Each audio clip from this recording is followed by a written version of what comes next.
While everyone was celebrating Christmas, a team of robbers quietly drilled through a concrete wall to empty more than 3,000 safes in a German bank, without anyone noticing.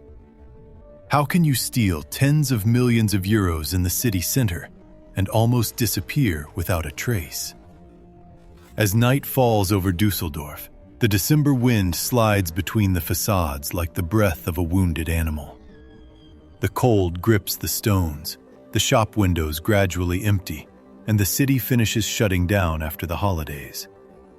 It is the night from Saturday, December 27th to Sunday, December 28, 2025, and no one knows yet, but a scar is opening in the heart of the city. The sky is low, heavy, moonless. The bank sleeps. Its concrete walls, its steel safes, its alarms and electronic locks all rest in blind trust. Behind these closed doors, thousands of lives are compacted into metal boxes. Engagement rings, watches passed down from father to son, yellowed love letters, secret contracts, securities, ingots, precious stones, relics of ancient wars and fragile pieces. Everything sleeps. Everything believes it is safe. Footsteps. First one, then several. The muffled sound of souls that do not want to echo. A car shuts off without another sound, the engine cut with a brief sigh. Silhouettes glide between the white lines where the light doesn't linger. Men, witnesses say later. Several men, with big bags. These bags hang from their shoulders like dark promises. Sports bags, heavy, thick, that don't swing empty. They seem full of tools that don't jangle, just a muffled rustle, as if the metal itself were holding its voice back. The witnesses, a few neighbors, night owls returning from a party or a bar, see the silhouettes without understanding. Some slow their pace, others quicken. A man looks out the window of his apartment above the garage. He sees below these black forms slipping into the shadow, passing near the ramp, disappearing behind a pillar. He sees the bags. He hesitates. He thinks of a late move, bank employees, some work being done. Then something in him tightens. No, it's not normal. Not at this hour. Not with these movements. Too quick, too assured, too silent. A woman, a bit further, also observes. She notes the silhouettes, the way they don't talk. Or if they do, their voices are lost in the concrete belly of the parking, absorbed, swallowed, as if the place were conspiring with them. She shivers. She thinks she should maybe call. She doesn't. Not yet. Later, their words become important clues. They become lines in a file, hours and minutes on a report, small flames in the night of the investigation. But for now, they are only hesitant glances, premonitions stifled by habit and fatigue. In the depths of the building, where neither the passers-by's gaze nor daylight penetrates, a patient force attacks the stone. A door is forced. A service exit, a secondary entrance, a point of vulnerability long identified, measured, mapped in the shadows. Nothing is improvised. Every action follows a plan. Every second answers another, calculated weeks, months earlier. The intruders sink into the bank's bowels as one descends into the belly of a sleeping beast. Their tools purr softly, vibrate against the concrete, bite into the mineral matter. The wall trembles, but the city hears nothing. The sound breaks on empty corridors, gets lost in false ceilings, crashes against fire doors. The alarms, for a time, are silent, or seem to be silent. For already, a first warning has existed. On Saturday, December 27th, somewhere in this network of wires and sensors, an alarm was triggered, screamed silently in the electronic belly of the systems. Men were sent.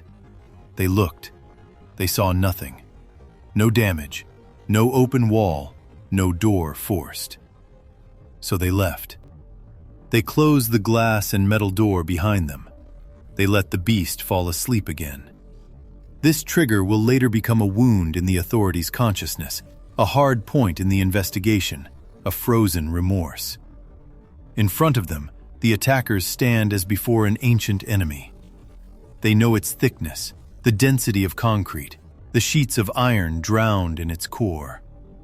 They know how much time, how many discs, how many drill bits. Their machines vibrate, their arms stretch, the dust floats around them like a gray cloud, fine, sticky, clinging to the skin, the mask, the clothes. Hour after hour, they gnaw at the concrete. The air fills with heat and the smell of burnt stone. Every inch gained is a silent victory. In this mute struggle, bodies tire, but preparation holds. Task rotation. One takes over from the other. The rhythm doesn't falter. The breach advances, slow, inexorable. Behind this wall, another partition awaits, that of the vault. The sacred zone of the safety deposit boxes.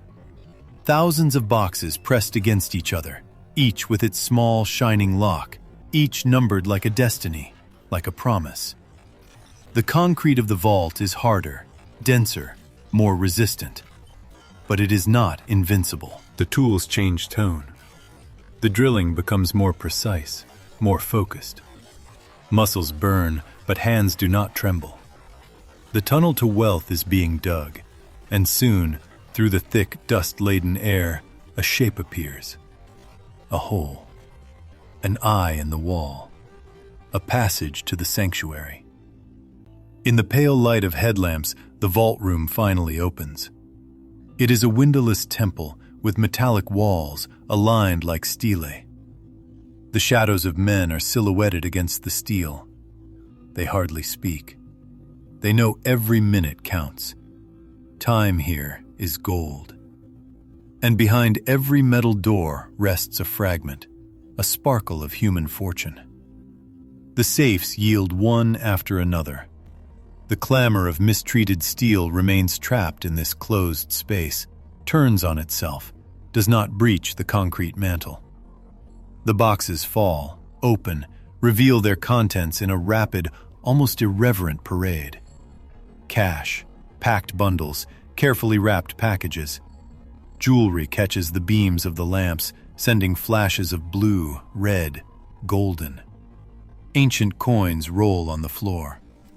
Documents, folders, sealed envelopes, notebooks. Sometimes a photo, a medallion, an object without market value, but saturated with history. The hands choose. Quick, expert. They know what they are taking. They skim through some papers, take almost everything that shines, everything that can be transformed into numbers on a distant market, in an anonymous transaction. The bags swell. The loot grows until it becomes almost abstract. Potential millions, maybe tens of millions, pile up in these black canvas bellies. Safe after safe, row after row. By morning, over 95% of these boxes will be gutted. Nearly 3,000 safes, some say. 3,200, 3,250, others whisper. No matter, almost all. An entire branch emptied of its secret. A plundered necropolis. A material memory torn out. The weekend passes, and the dark work continues in this hollow of time where no one is watching.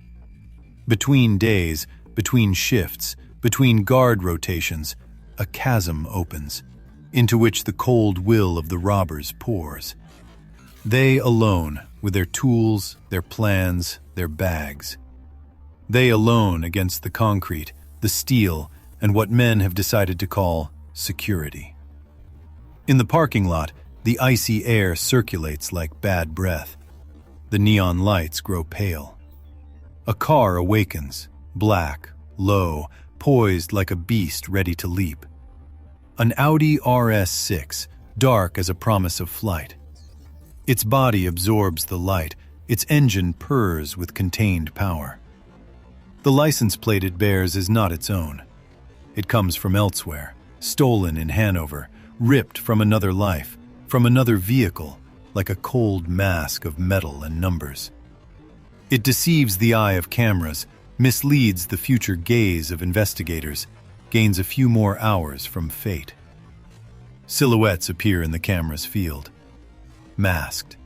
Hoods, balaclavas, faces drowned in shadow. Only outlines, movements are discernible. The transfer begins. The large bags, which had entered almost empty on Saturday night, leave full to bursting this Monday at dawn. They pass from the parking lot concrete to the trunk of the car. A door slam. Another. Sure, timed gestures without apparent panic. The camera captures them, but does not unveil them. On board, several individuals. Impossible to know exactly how many. 3, 4, more? The image trembles slightly. The digital grain eats away the details. What matters is the impression. A crew of modern specters emerging from a bank's wall, slipping towards the unknown. The parking barrier lifts. The mechanical arm casts its shadow over the black hood. The Audi launches forward, disappears into the still empty streets before morning, before the traffic, before the gazes. It leaves behind a trail of silence, a void that will only become visible hours later. It's about 3:58 a.m., close to 4 a.m., this Monday, December 29th, 2025, when another alarm goes off. Not a bank alarm, a fire alarm. A mechanical cry that suddenly pierces the slowed night. The automatic systems spring into action. Signals are sent out. The emergency services are notified. The firefighters arrive, dragged from sleep or a heavy weight in their stations. The flashing lights finally tear through the calm of the street. The blue lights reflect off the glass facades, on the signs, dance on the bank's still dark logos. The sirens make the windows vibrate, wake a few neighbors. One or two silhouettes pop their heads out of the window. Fire? Explosion? No one yet imagines what stretches like a wound behind the walls. The room is a battlefield without blood. The vaults lie gutted like carcasses. The doors hang, twisted, ripped off. Some drawers have slid to the floor. Others are wide open, gaping, empty. The metal bears the scars of a grinder, deep scratches, impacts. The floor is littered with debris, lock shreds, steel chips, pieces of paper, insignificant remnants of what, just a few hours earlier, had been one of the safest fortresses in the city. The police move slowly between the rows, cautious, almost incredulous. They know what they see. But the scale goes beyond words. An officer counts with his eyes, gets lost. Another whispers. It becomes clear that it's not just a few vaults, nor a few dozen, but thousands. Almost the entire wall, nearly the whole floor. The attack was not a simple hit, but a subterranean siege, a methodical sack. Ribbons block access. Uniforms take turns. Photographs are taken. Measurements are made. Samples are collected. Surveillance footage is retrieved. Times, routes, and silhouettes are noted. The broken vaults are listed. The extent is estimated. The magnitude of the disaster tallied. The noise of drilling has stopped, but another sound begins. The keyboards, the walkie-talkies, the phones. The outside world awakens to the news. By the 29th, in the morning, the rumor takes shape. A bank, vaults, thousands, a hole in the wall. The word heist rises like a wave. People talk of Dusseldorf, an extraordinary affair, immense damage. Figures are already jostling, but they are still blurry. What is known is that thousands of lives are affected. About 2,700 customers are involved, they say. ordinary people, families, entrepreneurs, retirees, heirs. Anonymity. The bank, stunned but alive, must speak. It reassures as best it can. It mentions standard insurance. Each vault, it says, is covered up to €10,300. Beyond that, it all depends on private supplementary insurances, individual contracts. The words fall, cold, technical, on hearts that inflame. Because in these vaults, many things exceed that amount, and many things can't be measured in money. In front of the branch facade, about 200 people gather. They come in tight clusters, wrapped in their winter coats, faces tense. A man in his 50s clutches a paper in his hand. An older woman looks at the bank as one looks at a closed grave. Others whisper, exchange snippets of stories. Their parents' wedding jewelry, rare coins, an inheritance, the grandfather's watch back from a war. Memories of a homeland left in exile. Television cameras mingle with the crowd. Microphones are held out. The words worry, anger, incomprehension are repeated, amplified by networks, by newspapers. The case is starting to be called one of the largest safety deposit box heists in the country's recent history. The police, meanwhile, close in on their initial data. The public pressure is mounting. Every hour now counts. The authorities, cautiously, give a range. It is dizzying. Between 10 and 90 million euros. A huge margin, an ocean of uncertainty. Because the bank does not know what each client places in their vault. It rents a volume, an enclosed space. It does not keep a list of treasures, nor of secrets. Meanwhile, the media sharpen their own estimates. Some speak of about 30 million euros, based on the insured amounts, on quick calculations, on confidences. The figures circulate like war rumors. 20 million, 30, 40. Comparisons are made with other cases, older ones, other heists, other cities. But one truth still holds as of January 1st, 2026. The exact amount is not known. It is not known publicly. Maybe it will never be completely. They describe a highly prepared act, an organization that took its time, studied the building plans, the schedules, the flaws. A team that gathered specialized tools capable of piercing a vault's concrete wall without causing the structure to collapse. Nothing indicates haste. On the contrary, everything breathes method. There are, first, the witnesses from the night of December 27th to 28th. Silhouettes carrying large bags seen in the neighboring parking lot. These blurry memories turn into statements, into descriptions. They try to specify the hours. They firm up the outlines. They hope that one of these details, a gate, a piece of clothing, an accent, will lead somewhere. There is, afterward, the video surveillance. The parking cameras, the bank cameras, the ones on the surrounding streets. The trail is backtracked. Images of the black Audi RS6 leaving the scene early on Monday are isolated. They zoom in, slow down, enhance the contrasts. The car is seen, its speed, the license plate stolen in Hanover. They follow it, as much as possible, from camera to camera, through intersections, stoplights, highway entrances. The Audi becomes a symbol, the mechanical breath of this heist, its getaway horse. She asks clients not to come en masse to the site. She promises organized procedures, contacts, processes with the insurance companies. She assures that every affected client will be informed.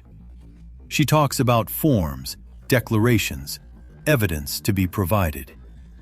Calibrated, administrative words fall upon a population bleeding internally. Because for these 2,700 clients, time is no longer measured just in days, but in losses. They are already starting to make their own lists. What they deposited, what they might have lost. Some exaggerate, others minimize, yet others no longer know exactly. Uncertainty gnaws. What if I've lost everything? What if, in those safes, there weren't just riches, but also irreplaceable memories? The police, on their end, are measuring the scale of the case. This is no ordinary burglary. It's a shock, in volume of forced safes, in number of victims, in symbolic impact. They speak of an exceptional case in recent German crime history. A new line on the map of major crimes. A case that will leave a lasting mark on the collective memory. Within the walls of police stations, investigators know they are facing more than a group of thieves. They are facing an organization that has read the flaws in their world. The lulls during holidays, the downtime of alarms, the blind spots of cameras. They also confront the shadow side of the systems they protect.